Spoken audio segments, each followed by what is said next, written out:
intrigue, legend, and fear. This is the Bermuda Triangle. Now, using new technology, we can strip away the water layer by layer and unveil a hidden landscape. We'll drain the Bermuda Triangle, working our way deeper and deeper to explore its darkest corners, tackling some of the Triangle's greatest mysteries. When the water is fully drained, what will we find at the bottom of the Bermuda Triangle?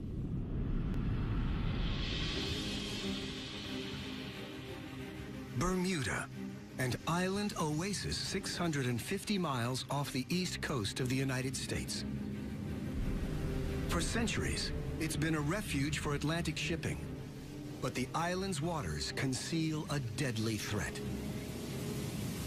At the same time as being incredibly attractive, Bermuda also represents a serious no-go area for mariners without specific Bermuda experience. Bermuda's name comes to strike fear into the hearts of sailors and earns a reputation as the Isle of Devils.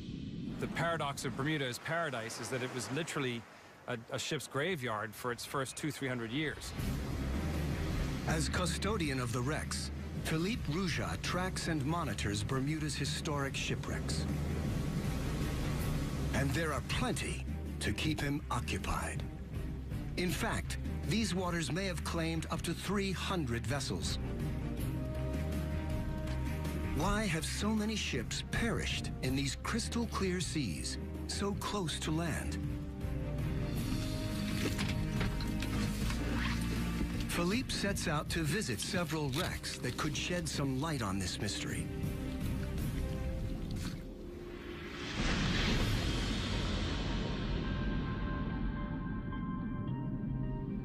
First, the Mary Celestia, an iron-hulled steamship carrying supplies in the American Civil War. She left Bermuda, she came down South Shore and came to her demise right here, which is a very curious thing because we're literally only 800 meters from shore.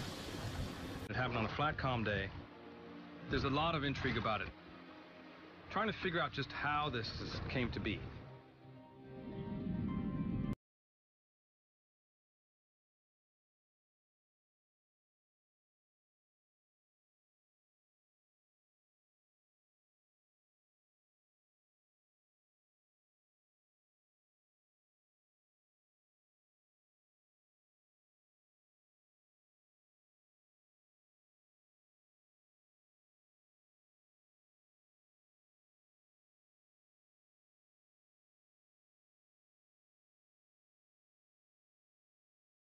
In fact, according to Philippe's records, numerous wrecks completely encircle Bermuda. There's clearly something out there that poses a deadly threat to shipping. To address this and other long-standing Bermuda Triangle mysteries, we need to see the underwater lay of the land. Removing the ocean layer by layer to gradually reveal an extraordinary landscape.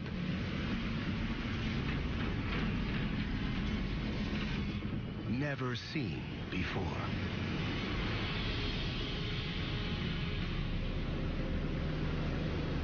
To look into the Bermuda Triangle's depths, we use a fast-evolving technology called sonar mapping. Sonar mapping fires sound waves to the ocean floor. The return signals display the shape and depth of the land beneath. And it's sonar technology that may help uncover the cause of the hundreds of shipwrecks surrounding the island. Hey, how you doing, Nick? All right, good, man. How you doing? Geologist Nick Hutchings is a modern-day prospector. He's using sonar mapping to hunt for signs of specific underwater formations close to where some of Bermuda's wrecks lie. Turn up and then run straight. What we're looking for are mineral deposits, and they could be in the form of extinct vents, hydrothermal vents, known as black smokers. Nick believes the now extinct vents could contain rare metals and minerals. We would be looking at gold and copper. And with the crusts, there you're looking at platinum, cobalt, nickel, and particularly the rare earths. And the rare earths are important now because they're vital to all of our modern technology. In order to seek out the valuable metals, Nick's using a multi-beam sonar device. The data reveal an extraordinary underwater landscape around Bermuda, including what appears to be a mountain edge. We have a big sort of flat plateau. We'll steam out to what we call the edge. You get to the side and then it runs down at a slope of about 60 degrees. And that run down 350 fathoms. Why are we finding the edge of an underwater mountain just off the coast of Bermuda? To find out, we need to see the bigger picture. The latest sonar data from all around Bermuda allow us to virtually drain this entire area. With the water gone, the tiny island appears to perch on a spectacular mountaintop, a seamount 2.5 miles high, all alone in the middle of the Atlantic Ocean. So how did it get here? The reason why the island is here today is because of a very significant volcanic eruption that took place in this relatively isolated spot in the ocean plate that stretches from the earliest phase of development of the Atlantic Ocean. The volcano grew bigger and bigger over millions of years until it finally towered above the ocean's surface. It erupted and completed a huge volcanic island that would have stuck up 3,000 or 4,000 feet above current sea level now. After the volcano became extinct 30 million years ago, wind and rain eroded the mountain down to a flat plateau. Then, as sea levels rose after the Ice Age, Bermuda was left as a small island on top of the seamount. Today, reefs have built up on the slopes of this ancient volcano and now surround most of Bermuda. Bermuda's reefs are our natural barrier for protecting us from the fury of the ocean, but it's also been the sad fate for many mariners. These reefs are potentially deadly to shipping, but it's what is living on the reef that poses an even more treacherous threat. Locally, they're known as boilers or breakers. Breakers are formed by a type of rocky algae and the shells of millions of tiny mollusks. Together, they create an incredibly hard limestone structure, which can grow up to 35 feet from the seabed, with the tops sometimes breaking the surface at low tide. The breakers themselves are actually materially harder than the surrounding reef, which is why they've survived and which is why the processes that created them have continued to persist. And so any ship encountering one of these things, wooden, metal, or otherwise, would be in for a very serious impact. Breakers sometimes have sharp points. These can pierce a ship's hull like a can opener, potentially sinking it in minutes. And they can be at their deadliest in calm weather. One of the ironies of breakers is that they're more visible when there's wave action and storms. So in fact, the breakers are sometimes at their most dangerous on a flat, calm day because they can't be seen at all. Breakers have caused many of Bermuda's shipwrecks. The Mary Celestia is one of them. This concealed threat surrounds Bermuda, a deadly legacy of its volcanic past. Draining the island of Bermuda helps to explain the hundreds of wrecks found here. But this is only one small corner of a vast triangle that stretches from Bermuda at the northern point to Puerto Rico in the south, with the Florida coast forming the western tip. And a World War II-era flight out of Florida may be the best known of all the Bermuda Triangle myths. Flight 19, the Lost Patrol. Now, a dive team prepares to go in search of an aircraft involved in the baffling events of that day. As we drain deeper, new discoveries may finally help solve this mystery. December 5th, 1945. 5 Avenger torpedo bombers take off from Fort Lauderdale Naval Air Station in Florida. Flight 19, as it's codenamed, is a routine navigation training mission along the Atlantic coast. In command is U.S. Navy Lieutenant Charles Taylor, a highly experienced airman. He's led dozens of training missions, but is unfamiliar with this particular stretch of coast. Midway through the mission, things start to go wrong. Lieutenant Taylor reports trouble with his compasses. With the weather deteriorating fast, they're soon hopelessly lost. A PBM-5 Martin Mariner sets out on a rescue mission to locate the flight and guide the pilots back home. The Mariner calls in a routine message. After that, it's never heard from again. No wreckage has ever been recovered from Flight 19 or the Mariner rescue plane. All kinds of weird and wonderful theories have been put forth to explain the disappearance of these aircraft, from alien abductions to the effects of an electromagnetic fog. It's more likely the pilots simply got lost, ran out of fuel, and had to ditch somewhere over the ocean. The Mariner and Flight 19 ran into trouble somewhere in the area surrounding the Bahamas. For the first time, it's possible to drain this area to the seabed, around 3 miles down. Draining reveals a vast, featureless underwater zone known as the Abyssal Plain. It's like a gigantic underwater desert, and easy to see why the aircraft have never been recovered. But now, 70 years later, we may finally be close to finding the Martin Mariner rescue plane. Mike Barnett is a technical diver who specializes in hunting down lost aircraft. He's spent years investigating the Flight 19 incident and thinks he's got a pretty good idea where the Mariner crashed. I tried to recreate the flight path in my mind where this aircraft might have gone and where it went down. Starting off down here at Banana River Naval Air Station where the aircraft launched from, it traveled north up to Cape Canaveral and then it headed offshore to rendezvous with the search area it was assigned. We know about a half hour after taking off, there was an explosion sighted. There's a freighter out there that recorded seeing an explosion midair. When the vessel got on site, they didn't find any debris. Either the aircraft sunk or portions of it were carried away by the Gulf Stream.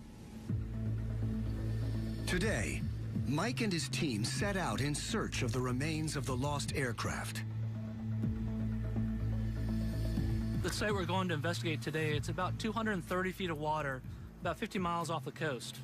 We think this is a potential suspect worthy of investigation because it is in the general area. It's a little bit north of where we would expect it, but with the influence of the Gulf Stream, it could have been carried north. Local fishermen have reported wreckage in this area, and Mike's looking for it on his sonar. We just ran over the target. It's low profile, it's fairly small, which you'd expect for an aircraft. I guess at this point now, it's just time to suit up and go check it out.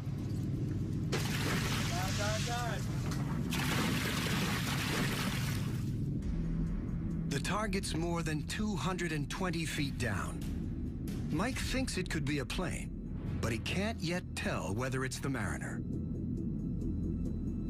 Visibility at this depth is limited, and a strong current makes the search really challenging. We know we're close. There's a lot of fish and shipwrecks. They attract fish, so we know we're in the vicinity. Then, out of the gloom, the divers spot something. That's the nose wheel of the aircraft. And just a stone's throw away, the rusted fuselage of a large aircraft. As an aircraft wreck site, this is quite interesting. You have a lot of intact structure there. Typically, over time, these aircraft are just bits and pieces on the seabed. So to see something like this is quite spectacular. Could this be the wreckage of the Mariner rescue plane?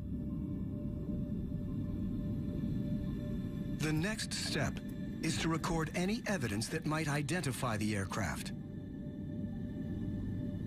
They spot pylons along the wings, which look like they could have been mounts for pontoons. The aircraft seems to have been amphibious. Portholes on the side of the fuselage are what you expect to find on a Mariner. And the shape of the horizontal stabilizer looks familiar to the divers from photographs of the airplane. It suggests this could be the amphibious Mariner rescue plane, but the team hasn't found a definitive piece of evidence. It's definitely a plane. I want to be very careful what I say, but there are some very interesting features. There's a lot of things you expect for a search and rescue aircraft to have. And I want to get back and look at some pictures and video to some observations. I'm excited, very excited. Something that warrants further scrutiny. Mike needs an expert opinion to identify the plane, so he shows the dive footage to an aviation historian, Roy Stafford. Okay. Roy's a former U.S. Navy pilot and an authority on American military aircraft. This is the very start of the dive. We've made our way to the bottom, and we're heading up current to find the wreck. And as you can see, we're starting to see some debris come into view here. We originally were diving this with the hopes of finding the PBM-5 Martin Mariner, but as we're cruising around the site looking at some of the features, we're seeing things that are inconsistent with that, and so we're kind of left with the question, what aircraft is this? Well, judging by the brake system and the tire that was on there, it would be a post-World War II aircraft. Okay. I could tell that right off the bat. That looks like it's obviously part of the cockpit, the top of it, the windows. Roy is 100% certain this wreck's not the Mariner they've been looking for. But if the wreckage isn't the missing search and rescue plane, then what is it? The answer could help resolve another triangle mystery. Is significant down here, the porthole that you see there may be a porthole for a camera. Exactly, and we actually see several of them inside that were very prominent that really caught our attention.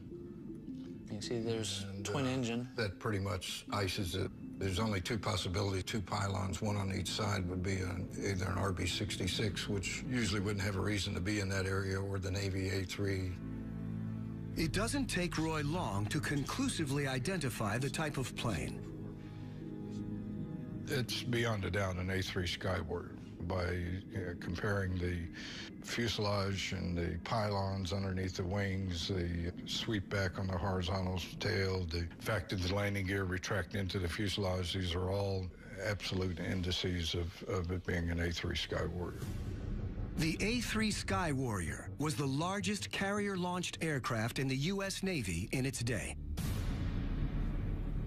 And Navy files show that in 1960, one crashed while attempting a carrier landing in this area. It's highly likely that this is the wrecked A-3 that Mike and his team have tracked down. But Flight 19 and the Mariner rescue plane remain lost. The search continues to find this aircraft. We know it's out there. It's just a matter of finding the exact place. If we were to drain the vast abyssal plain around the Bahamas, somewhere out there we'd almost certainly find the Lost Patrol. And based on the condition of other wrecked planes found on the sea floor, this is how we'd expect them to look after 7 decades in the sea. As we drain even more water from the Bermuda Triangle and head deeper, we'll encounter other bizarre phenomena. In the Bahamas, ancient tales speak of sea monsters hidden in deep underwater caves. Beasts that consume people and ships. Now scientists are uncovering the extraordinary truth behind these legends.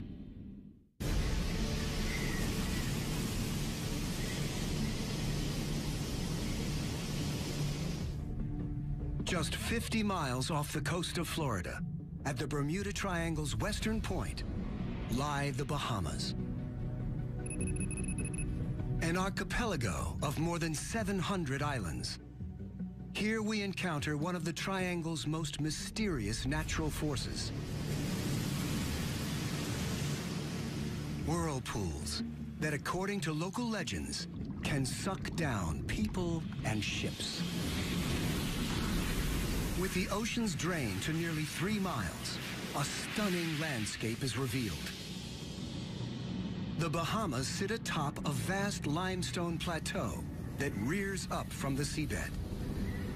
It's known as the Great Bahama Bank. Cliffs taller than any found on dry land soar nearly 15,000 feet, almost 3 times higher than the Grand Canyon. Closer to the shoreline, another phenomenon. Some of the strangest geological rock formations found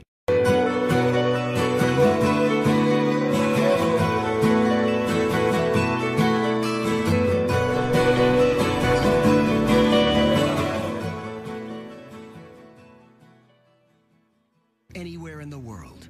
They're called the blue holes. Gigantic underwater cavities extending hundreds of feet below sea level. Dean's Blue Hole is the biggest and deepest of them all. Tom Iliff is one of the world's leading blue hole experts and well aware of the dangers. There have been instances where people get too close to the edge, and there's a very steep slope of sand that drops down into the blue hole. If you're not careful, one step over the ledge and you go sliding down into it. Over the years, Dean's Blue Hole has claimed several lives. Locals tend to keep their distance, warned off by some alarming supernatural tales. In the Bahamas, there's a lot of stories and folk legends pertaining to blue holes. One of them is that there's a monster called the Lusca that lives down in the blue hole, and the water coming in and out is actually the Lusca, this monster, inhaling and exhaling water. There's stories of ships coming in close to the blue hole and actually being sucked down by the inhalation of Lusca.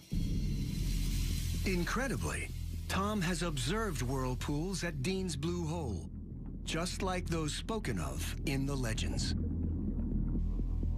When the tide's been going in, I've seen as many as 3 vortexes or whirlpools simultaneously sucking water down into this cave. Tom's eager to find a rational explanation for this strange phenomenon. There's a tidal effect at work here. But could there also be other forces operating in the blue hole's largely uncharted depths? The only way to find out is to dive. Tom's been exploring blue holes in the Bahamas for more than 20 years, and they never fail to impress. They're portals to another world. When we dive in this, it's like going to no other place on the planet. The blue holes are an unusual natural feature that geologists now think they understand. In the last ice age, sea levels were lower. Back then, all this limestone was above ground. Acidic rainwater percolated down into the limestone, eroding large voids in the rock. Eventually, the ceiling of a void collapsed in, creating the distinctive blue hole bottle shape. As sea levels rose at the end of the Ice Age, the entire feature was submerged. As Tom dives down into Dean's Blue Hole, it suddenly widens out. When we get down to a depth of 60 feet, we have about 150 feet or so across the chamber. As we go deeper below, at a depth of about 80 feet, it breaks again and opens, and again doubles in size, probably 300 feet across the system. Then, 120 feet down, Tom spots what appear to be side tunnels branching off the main funnel. They're small, but exert a powerful suction force. These have strong tidal currents that were trying to suck us in. We only went a short distance, but on the way back, we had to literally pull ourselves hand over hand in order to get out of them. At 150 feet, Tom's at the limit for this dive. He's never ventured deeper. A tiny number of expert divers have braved it, one descending to an incredible 663 feet. But the depths remain largely unexplored. Yet we do know enough to drain Dean's Blue Hole, revealing the vast bottle-shaped cave and a branching network of tunnels and fissures further down into the depths. It's the flow of water in and out of these tunnels that generates the whirlpool effect, not a mythical sea monster. Without water, Dean's Blue Hole is an ominous, yet entirely natural, geological structure. The Bahamas' blue holes may be slowly giving up their secrets, but there are many more unexplained phenomena at work in the Bermuda Triangle. Strange tales of gigantic walls of water appearing out of nowhere, and a curious underwater substance covering the seabed with the potential to destroy ships. March 1918, a U.S. Navy cargo ship sets sail from Barbados. The USS Cyclops is a large 19,000-ton bulk carrier. She's transporting a cargo of manganese ore, and there are 309 men on board. One day out of port, she enters some of the deepest waters in the Bermuda Triangle area and simply disappears. No trace of the massive ship or its crew has ever been recovered.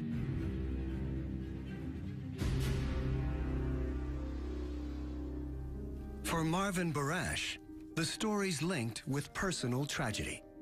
My great-uncle, Lawrence Merkel, was a fireman on board the ship. He was in his early 20s, and he was among the 309 lost. Typically, when ships are lost, something is found. Whether it's part of a lifeboat, whether it's some cargo, some piece of wreckage, something turns up eventually. In her case, nothing. The absence of any scrap of wreckage soon gives rise to some wild theories. All kinds of bizarre stories came out. There was a Washington, D.C. newspaper that claimed that she had been taken over and had been turned into a pirate ship and was running in Amazon waters. Others were saying that she had been taken over by a German submarine, even as far as gigantic sea life, like octopus. There were some pictures of such incidents in some newspapers across the country. Marvin has devoted his life to finding out what really happened to the Cyclops. He's scoured every document and record linked to the ship.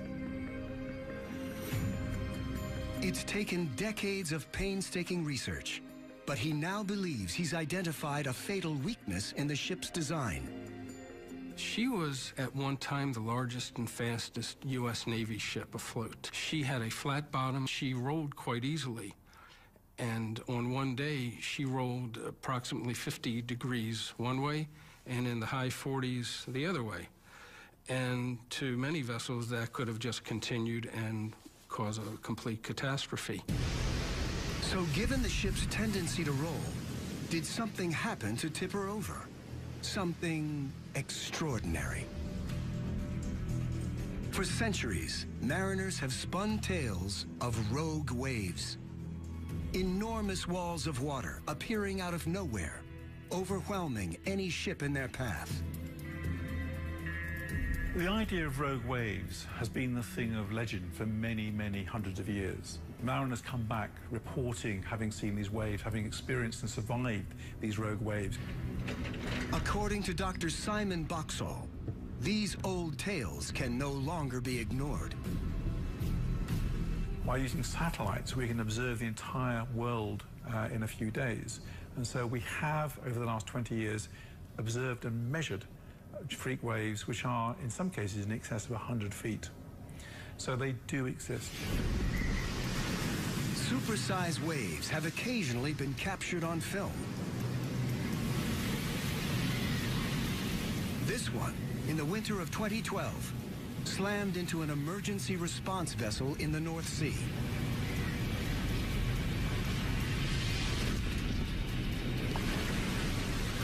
Given the Bermuda Triangle's extreme weather patterns, rogue waves on a similar scale may be possible.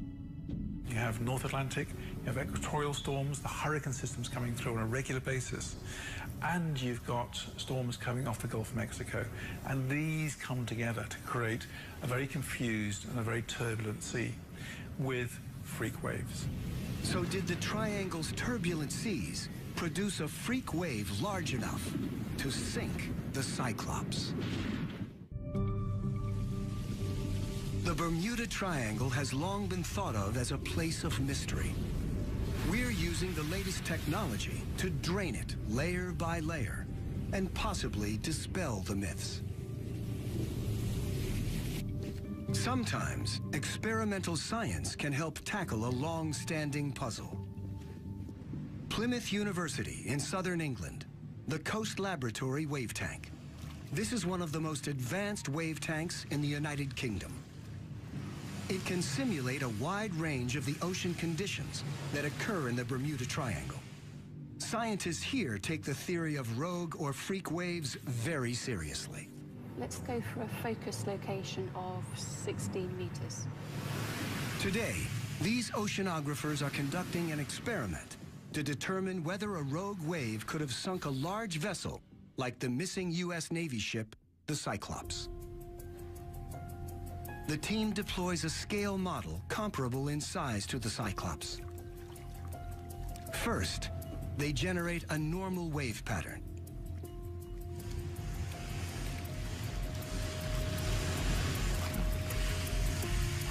With waves the equivalent of 25 feet high, the vessel remains stable. But when they simulate the impact of two storm fronts converging, there's soon interference in the wave pattern. And suddenly, as if out of nowhere, a rogue wave. It's the equivalent of a wave more than 50 feet high, and its impact on the scale model is clear.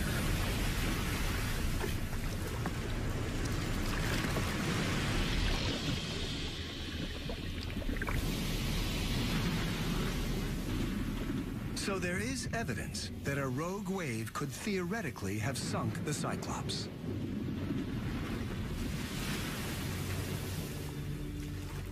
But there's another bizarre phenomenon that could explain the loss of the ship. On the seabed, at depths below 1,100 feet, deposits of a strange, milky, waxy material can be found.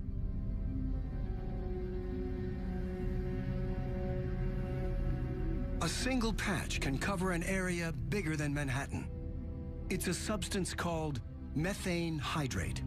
These methane hydrates are formed as a result of material from the surface, organic material, dead fish, dead plants, plankton, sinking to the seafloor and then degrading through bacterial decay, microbial decay. This footage shows actual clumps of methane hydrate on the seabed. Methane can also get trapped in pockets beneath the ocean floor. 1981, in the South China Sea, a drill ship hit a shallow gas pocket, causing a blowout. As gas bubbled to the surface, it made the ship unstable, leading it to capsize and eventually sink. Any large-scale disturbance on the seabed, such as an earthquake or landslide, could dislodge a substantial slab of methane hydrate, which turns to gas as it floats to the surface. So a methane hydrate release could potentially have caused the USS Cyclops to capsize, especially given that her design left her prone to rolling. But the only way to determine what really happened to the ship is to find her wreckage.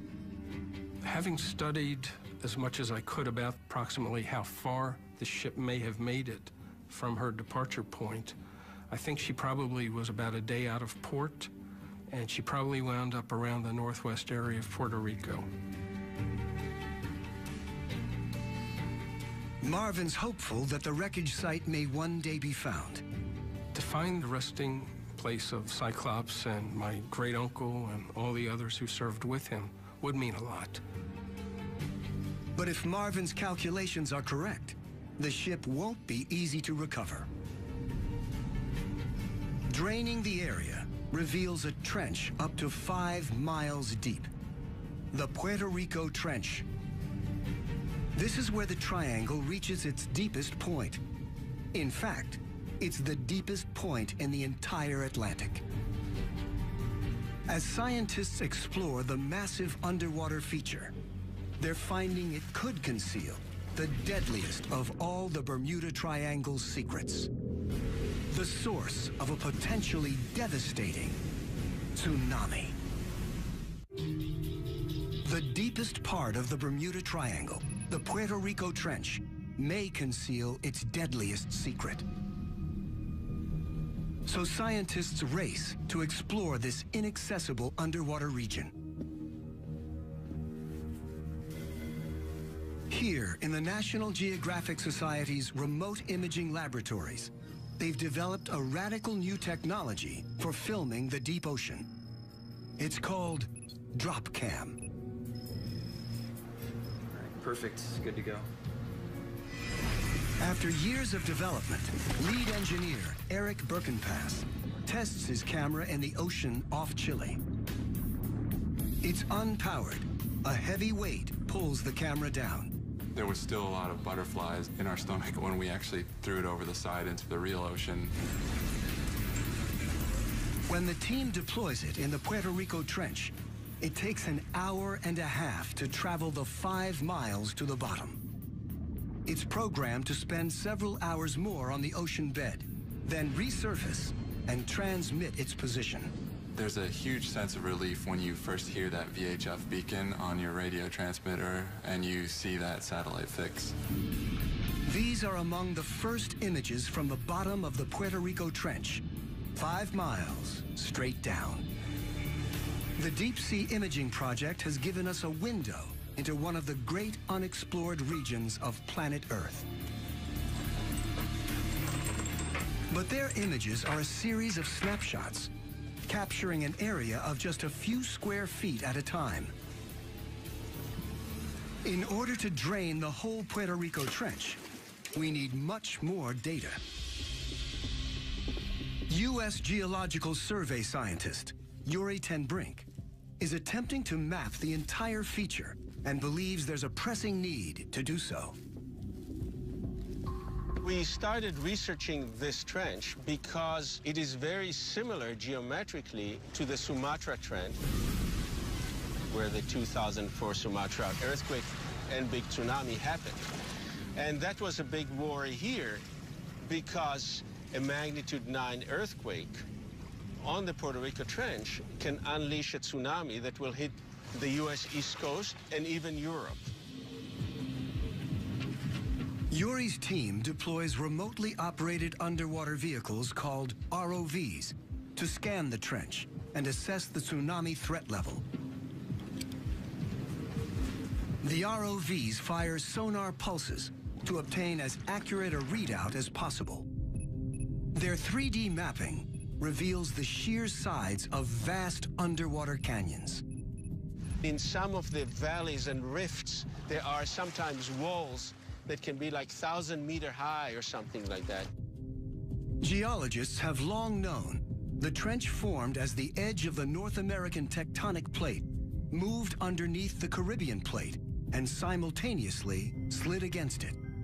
But what the new data suggests is that this could be prime underwater landslide terrain. They can move rocks in areas that are many hundreds of kilometers squared, size of big cities and more, actually. The thickness of the rocks can be 200 meters or more, so you are talking about altogether 10, 20 kilometer cubes sometimes. So an underwater landslide on this scale might potentially threaten the eastern U.S. with a tsunami, just as Yuri feared. You think of Boston, of Charleston, of Baltimore, and you think of all the nuclear power stations that are along the coast. And so you have to prepare for it.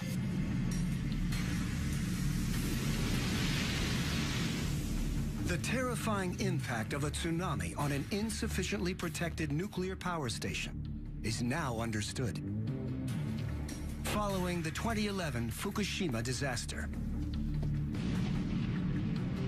for an equivalent tsunami to reach the U.S., there would have to be a magnitude 9 earthquake in the trench. To assess the odds of a quake on this scale, Yuri's team sampled rock cut from the bottom.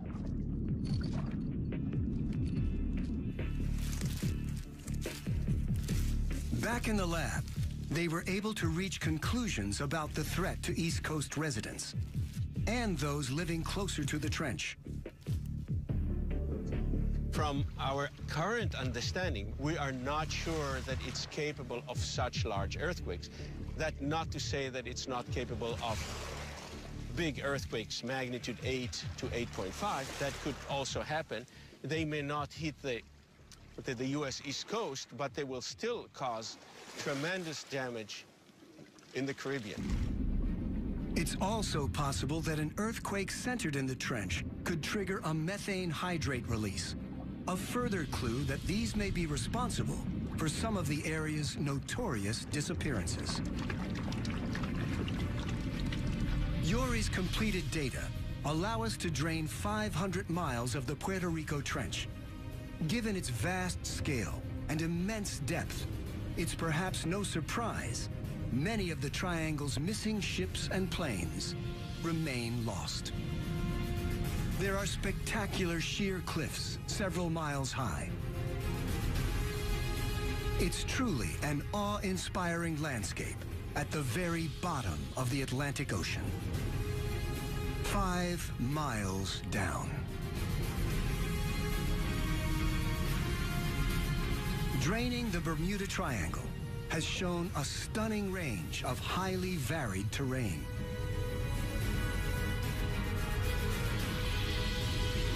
Including some of the strangest features known to exist in our oceans. The myths and legends of the Triangle are persistent and deep-rooted.